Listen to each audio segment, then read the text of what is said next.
조선 순조시대 경상도 산골 마을에 사는 38 총각 박만석은 산에서 약초를 캐다가 갑작스러운 폭우를 만났습니다. 어둠 속에서 빈집으로 보이는 기와집을 발견한 만석은 비를 피하기 위해 2층 다락방으로 올라가 잠들었습니다. 아래층에서는 32살 과부 한정숙이 홀로 지내고 있었습니다. 다음날 새벽 만석이 다락방 사다리를 내려오다가 마루에서 정숙과 마주쳤습니다.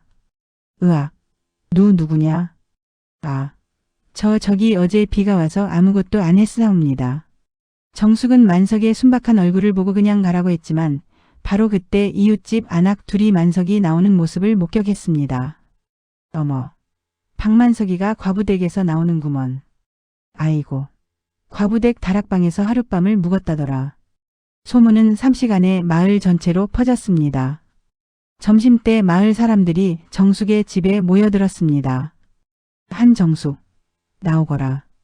시어머니와 시동생 한만수가 달려왔습니다. 형수, 집안 망신을 어찌 이리 시키는 게냐. 아무 일도 없었사옵니다. 그 사람은 그저 비를 피했을 따름이옵니다. 헛소리 말거라. 당장 저 바보놈 집에 가서 보상을 받아내야겠다. 만수는 마을 사람들을 이끌고 만석의 집으로 향했습니다. 만수와 사람들이 만석의 초가집에 도착했습니다. 당신 아들놈이 과부댁에서 하룻밤을 묵은 게 무슨 일이냐 이 말이요. 우리 만석이가 무슨 잘못을 했단 말이옵니까? 만석이 나와 순진하게 말했습니다. 소인은 다락방에서 혼자 잤사옵고 그 댁마님은 아래층에 계셨사옵니다. 저 바보놈 말을 누가 믿겠느냐. 마을 이장이 나섰습니다. 어찌되었든 보상을 해야 할 것 같소이다. 이 집과 밭을 다 내놓으시오. 만석의 어머니는 눈물로 애원했습니다. 저희가 가진 것이라곤 밭 한 떼기밖에 없사옵니다. 그때 정숙이 찾아왔습니다. 여러분, 제가 직접 확인했사옵니다. 아무 일도 없었나이다. 과부가 사내를 감싸다니 무언가 있으니 절이 나서는 게 아니겠소. 정숙은 단호히 말했습니다. 소녀는 시댁으로 돌아가지 않겠나이다. 시어머니가 정숙의 뺨을 때렸습니다. 2년. 이제부터 너는 우리 집 며느리가 아니니라. 사흘 후 만수는 관아 아전을 데리고 와서 정숙에게 재산 문서에 도장을 찍으라고 강요했습니다. 찍을 수 없사옵니다. 그럼 관아에 가서 따져보자꾸나. 동네 의원 박 선생이 나타났습니다. 만석이는 산삼과 귀한 약초를 구별할 줄 아는 영특한 총각이옵니다. 바보가 아니옵니다. 며칠 후 관아에서 조사가 시작됐습니다. 사또가 정숙에게 물었습니다. 그대 남편이 어찌 죽었는가? 다락방에서 떨어져 돌아가셨나이다. 이상한 것은 남편은 술을 입에 대지 않는 사람이었는데 그날따라 술에 취했다는 것이옵니다. 만석을 불러 물었습니다. 그날 밤 무엇을 들었는가? 소리를 들었사옵니다. 누군가 마루를 걷어내고 무언가를 찾는 소리였사옵니다. 만수를 조사하던 중 마을 김노인이 관아에 나타났습니다. 3년 전 그날 밤 소인은 한만수를 보았사옵니다. 한정숙댁에 몰래 들어가는 것을 보았사옵니다. 어찌하여 이제야 말하는가? 한만수가 소인을 협박했사옵니다. 하오나 만석이가 억울하게 당하는 것을 보니 더 이상 참을 수가 없었나이다. 관아에서 정숙의 집 다락방을 조사해 돈뭉치가 숨겨져 있던 흔적과 오래된 혈흔을 발견했습니다. 만수는 결국 자백했습니다. 소인이 형님을 죽였나이다. 소인은 도박빚에 쫓기고 있었사옵니다. 형님이 소인이 숨긴 돈을 발견하고 관아에 자수하라 하셨나이다. 그날 밤 형님께 술을 억지로 드리고 다락방에서 밀었나이다. 만석이 이를 이용하여 형수를 쫓아내고 집을 뒤지려 했사옵니다. 진실이 밝혀지자 마을 이장은 정숙에게 사과했습니다. 내가 만수에게 뇌물을 받고 그대를 괴롭혔소. 진실로 미안하오. 시어머니도 무릎을 꿇었습니다. 며느리야 용서하거라. 만석과 만석의 어머니가 정숙을 찾아왔습니다. 만석 도령 덕분에 남편의 억울함을 풀 수 있었나이다. 만석의 어머니가 넌지시 말했습니다. 만석아, 정숙이가 참 어진 아이로구나. 사건 해결 후 보름이 지났습니다. 만석은 정숙의 집 앞에서 용기를 내어 대문을 두드렸습니다. 산에서 캔 도라지옵니다. 드시라고. 정숙은 만석을 집으로 초대했습니다. 며칠 후부터 만석은 정숙의 집 마당에 약초를 두고 가기 시작했고 정숙도 반찬을 만석의 집에 갖다 주었습니다. 마을 사람들은 따뜻한 시선으로 두 사람을 지켜봤습니다. 의원 박 선생이 만석에게 말했습니다. 마음에 들거든 좋다 말해야 하느니라. 한 달 후 만석의 어머니가 정숙을 저녁 식사에 초대했습니다. 식사 자리에서 어머니가 물었습니다. 정숙아, 혹 제가 할 생각이 있느냐? 좋은 인연이 있다면 생각해 보겠나이다. 한 달이 더 지난 어느 날 저녁, 만석은 정숙의 집 앞에서 용기를 냈습니다. 소소이는 정숙 낭자를 흠모하옵니다. 만석이 큰절을 했습니다. 소인과 혼인해 주시옵소서.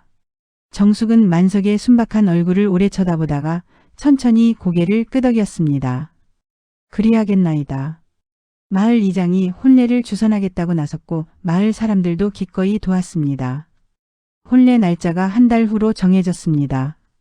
혼례 한 달 전 정숙의 시어머니가 찾아왔습니다. 며느리야, 혼례에 이 늙은이도 가도 되겠느냐? 오시옵소서. 어머님께서도 축하해 주시옵소서. 시어머니는 만수가 큰아들에게 계속 돈을 빌렸고 자신도 그 사실을 알면서 둘째를 감쌌다고 고백했습니다. 며칠 후 정숙이 시댁을 방문했을 때 시어머니가 중병을 앓고 있다는 걸 알게 됐습니다. 만석과 상의 끝에 시어머니를 함께 모시기로 결정했습니다. 그런데 혼례 일주일 전 충격적인 소식이 들려왔습니다. 한만수가 옥사에서 달아났사옵니다. 조심하시옵소서. 마을은 불안에 떨었고 자경단이 꾸려졌습니다. 만석은 밤마다 정숙의 집 마당을 지켰습니다. 혼례 이틀 전 밤 만수가 칼을 들고 정숙의 집에 침입했습니다. 도적이다. 사람 살려. 만석의 외침에 자경단이 달려와 만수를 붙잡았습니다. 이제 괜찮사옵니다. 소인이 지켰사옵니다. 만석이 정숙을 안아주었습니다. 만수는 중형을 받을 예정이었습니다. 시어머니는 정숙에게 전 재산을 물려주는 문서를 건넸지만 정숙은 시어머니가 건강하게 오래 사시기를 바랐습니다. 혼례 당일 마을 사람들이 이른 새벽부터 모여 준비를 도왔습니다. 오늘은 우리 마을의 큰 잔치이니라. 만석과 정숙이 마주보고 서자 이장이 선포했습니다. 오늘 박만석과 한정숙이 부부의 연을 맺나이다. 피로연에서 박 선생이 축사했습니다. 이 두 사람은 서로를 지켜준 아름다운 인연이옵니다. 김노인도 축복했습니다. 내가 용기를 내어 진실을 밝혀 이런 좋은 날을 보게 되었구나. 저녁에 집으로 돌아온 만석과 정숙은 마루에 앉았습니다. 소인을 믿어주시고 지켜주시어 감사하옵니다. 소녀야말로 감사합니다. 두 사람은 손을 맞잡았습니다. 다음 날 두 집 어머니들이 함께 찾아와 아침을 준비했습니다. 만석과 정숙은 밭에서 함께 일하며 소박하지만 행복한 일상을 시작했습니다. 혼인 후 6달이 지난 봄날 정숙은 의원에게서 잉태 소식을 들었습니다. 축하옵니다. 태기가 있으시옵니다. 집으로 돌아온 정숙이 만석에게 말했습니다. 우리 아이를 가졌나이다. 진정이옵니까? 만석이 정숙을 끌어안았습니다. 두 어머니들이 달려와 함께 기뻐했고 마을 사람들도 축하했습니다. 만석은 정숙이 힘든 일을 못하게 막았고 두 어머니들이 정성껏 돌봤습니다. 해산일이 다가오자 만석은 매일 산에 올라가 기도했습니다.